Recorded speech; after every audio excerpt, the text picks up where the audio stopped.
This was actually the most simplest for the whole, for all of the calculations we did, is we just needed to identify how many students this year were eligible, given the conditions that they had to take 6 in the summer and 12 in the fall and 12 in the spring. And this is that breakdown. So you had 616 students who took 12 or more in the fall, 600 who took 12 or more in the spring, and this is how many credit hours they took combined.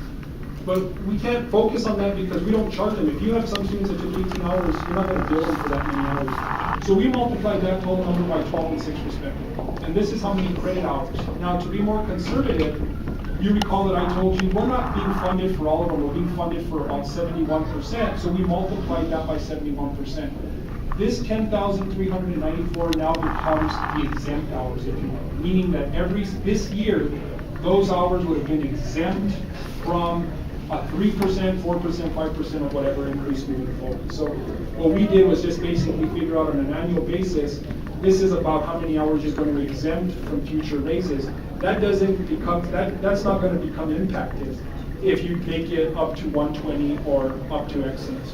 So that could be 12 and 6, or it could be 15, 15. If you want it that way. Because you could have a student that says, okay, it's up to 120 hours, and this semester I'm going to do 9 and 9, whatever. But you may want to cap it. You have to stay at least at 12. But we're only going to give it to you until you get to the 120th hour, and then you're subject to. So, and they could actually even do 12 and 12 with some of their short courses thrown in as well. Any combination would work. Right.